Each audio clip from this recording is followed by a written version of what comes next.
আরে কি ব্যাপার মা, এইসব আপনারা কি করছেন? মানুষটা অসুস্থ, সেই মানুষটাকে আপনারা এইভাবে ধাক্কা দিচ্ছেন। ও পড়ে যেয়ে যদি ওর কোনো আঘাত পেত তাহলে কি হতো বলুন তো? আপনারা কেন এই কাজটা করেছেন? আমি একটুর জন্য বাইরে গিয়েছি, আর সেই সুযোগে আমি না থাকা অবস্থায় আপনারা আমার স্বামীর সাথে এই ধরনের আচরণ করছেন কেন মা? ও যদি কিছু হয়ে যেত, ও যদি আঘাত পেত, কি হতো তখন? এই একদম চুপ। অনেক কথা শুনেছি।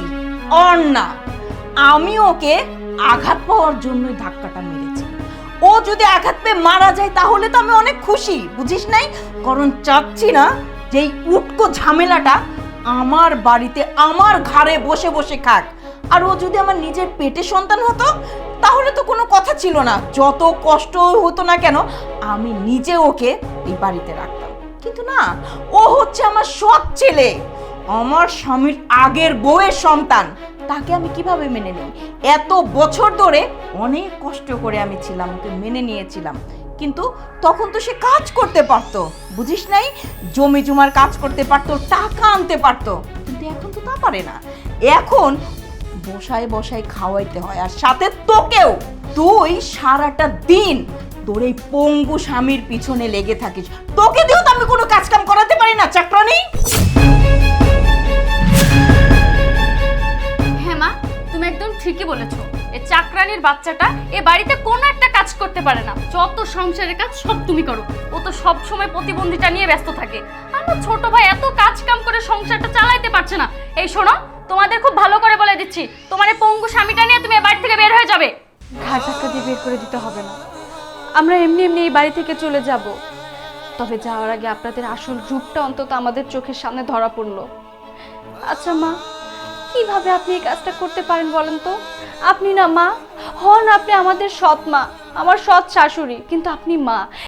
আপনারা কত কথা আমাদের শোনান দিনের পর দিন। আচ্ছা মা, আমার স্বামী তো অসুস্থ নিজের ইচ্ছাতে হয়নি, আল্লাহ তাআলা ওর কপাল এটা লিখে রেখেছিল বলেই ওর এরকম একটা অবস্থায় বসে আছে এখন। ও কি আগে ইনকাম করেনি? আগে কি এই সংসারের জন্য ও কিছু করেনি? আগে তো আমার স্বামী সব কিছু করতো, আর আজকে আমার স্বামী আমি এই সংসারে বোঝা হয়ে গেছি। আর আপনারা বলছেন আমি এই সংসারে কোনো কাজ করি না। আমি এই সংসারে সকাল থেকে উঠে রাত পর্যন্ত, ঘুমানোর আগ পর্যন্ত আমি সব কাজ করি।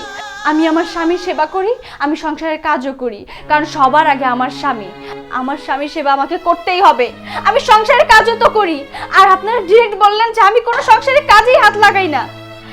এতেই বোঝা গেল যে আমরা আপনাদের কোনো দিনও আপন ছিলাম না, আপন হতেও পারবো না। তাই আমার মনে হয় এই বাড়িতে আমাদের না থাকাই ভালো। অনেক তো থেকেছি, অনেক তো আপনাদের অন্ন ধ্বংস করেছি, এবার যাই না চলে। আপনারা থাকেন শান্তিতে, আমরা আর বিরক্ত করব না আপনাদের। দাঁড়াও, এই বাড়ি থেকে যদি যাইতেই হয় আমরা চলে যাব, কোনো সমস্যা নেই। কিন্তু যাওয়ার আগে আমার মায়ের সাথে দুটো কথা বলেছি। মা, ও মা, আজকে আমি তোমাদের বোঝা হয়ে গেছি, তাই না?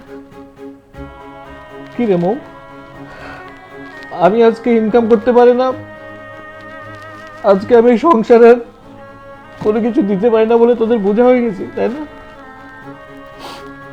হ্যাঁ, এই পৃথিবীতে এটাই তো নিয়ম। মানুষ যতই দিতে পারে ততই ভালো। আমি অসুস্থ হয়ে পড়েছি, আমি তো ইচ্ছে করে অসুস্থ হইনি মা। আল্লাহ আমাকে রোগ দিয়েছে, আমি হয়তো একদিন সুস্থ হব, আমি তখন এই সংসারের জন্য সবকিছু করব। আমি কি করিনি তোমাদের জন্য? বাবা মারা যাওয়ার পর আমি এই সংসারের হাল ধরেছি মা। আমি এই সংসারের জন্য কি করিনি? এই সংসারের জন্য যা প্রয়োজন হয়েছে আমি তাই করেছি। আমি নিজে না খেয়ে আমার ছোট বোনকে খাইয়েছি, আমার ভাইকে খাইয়েছি। আজকে আমি এই সংসারে কোনো কিছু করতে পারি না বলে আমি তোমাদের বোঝা হয়ে গেছি।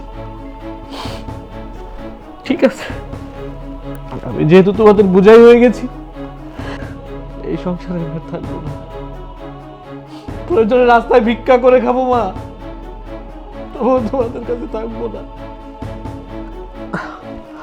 অথই, আমাকে নিয়ে চলো, আমি এখানে আর একটা মিনিট থাকতে চাই না। আমার দম বন্ধ হয়ে আসবে, আমাকে নিয়ে চলো। হ্যাঁ, অনেক হয়েছে, অনেক সহ্য করেছি। এই সংসারে আর এক মুহূর্ত থাকবো না। আমি আর তুমি মিলে অনেক দূরে চলে যাব, যেখানে আমরা একটু শান্তিতে থাকতে পারবো অন্তত। চলো। দাঁড়ান ভাবি, কোথায় যাবেন আপনি? কোথায় আর যাবো ভাই বলো? এই বাড়িতে কে আছে আমাদের? সবই তো আমাদের পর। কাউকে তো আর কোনোদিনও আপন করতে পারলাম না, না কেউ আমাদের আপন করতে পেরেছে। এই বাড়িতে একটা মাত্র মানুষ যে আমাদের বোঝে, সে হচ্ছে তুমি। তোমার ভাইকে আমাকে তুমি একটু হলেও ভালোবাসার সম্মান করো, কিন্তু এই দুইটা মানুষ আমাদের কখনো আপন মনে করতে পারলো না। তাদের মনের ভিতরে একটাই চিন্তা, আমরা সৎ ছেলে, সৎ ছেলের বউ। আমাদের সাথে কিসের ভালো ব্যবহার? আমাদের কেন ভালোবাসবে? কারণ আমরা তো পর, আমরা তো তাদের রক্তের কেউ না। এই জন্য দিনের পর দিন আমাদের অত্যাচার করে যাচ্ছে, কথা শোনাচ্ছে। আসলে কি জানো তো, মানুষকে শুধু মারলেই মারা হয় না, কথার আঘাত যে মানুষকে মনের ভেতরে কতটা ক্ষত তৈরি করে সেই ধারণা ওনাদের নেই। সেটা আমি আর আমার স্বামী বুঝি। তাই আমরা একটা ডিসিশন নিয়েছি, এই বাড়িতে আমরা থাকবো না। তোমার ভাই আর আমি মিলে অনেক দূরে চলে যাব, যেখানে আর কোনো কষ্ট থাকবে না। অন্তত দুইজনে মিলে সুখে শান্তিতে থাকতে পারবো। কি ব্যাপার মা, কি বলছি ভাবে এসব? আচ্ছা তোমার কি লজ্জা করে না? হ্যাঁ, তুমি ভাইয়াকে আর ভাবিকে এবার থেকে চলে যেতে বলছো। তোমার কি মনে আছে বাবা তোমাকে কিসের জন্য বিয়ে করেছিল? আমার এই বড় ভাইটাকে দেখাশোনা করার জন্য। আমি যখন হয়েছি তারপর থেকে, আমি যতক্ষণ বুঝি তারপর থেকে আমি দেখতেছি তুমি ভাইয়ার সাথে কী ধরনের আচরণ করো। তুমি চাইলেও না ভাইয়াকে শিক্ষিত করতে পারতা, কিন্তু তুমি ইচ্ছাকৃতভাবে করোনি। আর এই ভাইটা আমি দেখেছি আমাকে আমার বাবার মতো আমাকে ভালোবাসতো। আমি জানতাম না বাবার ভালোবাসাটা কি, বাবা কিভাবে ভালোবাসে। আমি জন্ম নেওয়ার পরে তো বাবা মারা গেল। তোমার থেকে আমি যে ভালোবাসা না পেয়েছি তার চাইতে বেশি ভালোবাসা পেয়েছি আমি আমার ভাইয়ের থেকে। আচ্ছা মা, তুমি এই ভাইয়াকে বাড়ি থেকে বের করছো, তোমার কি মনে আছে এই বাড়িটা কার নামে? এই বাড়িটা হচ্ছে আমার বড় ভাইয়ের নামে। যদি থাকতে হয় আমার বড় ভাই আমার ভাবি থাকবে, যদি চলে যেতে হয় আমরা চলে যাব। চলো, আমরা এই বাড়ি ছেড়ে চলে যাব। চলো। দাঁড়াও মা, দাঁড়া শুভ। তোরা যদি আমাদেরকে ছেড়ে চলে যাস, আমরা কাকে নিয়ে থাকবো ভাই? আমি কাকে মা বলে ডাকবো? মা, আমি কাকে বোন বলে ডাকবো? কাকে আমি ভাই বলে ডাকবো? ও মা, আমি তোমাদের কাছে হাত জোর করে বলছি না, তুমি আমাদেরকে নিয়ে যেও না মা। আমি তোমাদেরকে ছাড়া থাকতে পারবো না মা, আমি থাকতে পারবো না। বাবা, তুই কান্নাকাটি করিস না। আসলে এত বড় ভুল আমি করলাম যে ভুলের কোনো ক্ষমা নাই। আমার চোখ খুলে দিয়েছে আমার ছেলে। আসলে তো সত্য কথা, প্রথম জীবনে মা ডাকতো আমি তোর মুখেই শুনেছি বাবা।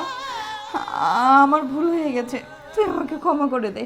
বৌমা, বৌমা তুমিও আমাকে মাফ করে দাও। ভাইয়া, তুমি আমাকে মাফ করে দিও। ভাবি, তুমি আমাকে মাফ করে দিও। তোমার সাথে অনেক খারাপ আচরণ করেছি আমি। ভাইয়া, আর কোনো চিন্তা করতে হবে না। আমি ডক্টরের সাথে কথা বলেছি, তোমার চিকিৎসার জন্য আমরা দেশের বাইরে নিয়ে যাব। তুমি আবার সুস্থ হয়ে যাবা, তুমি আবার হাঁটতে পারবা।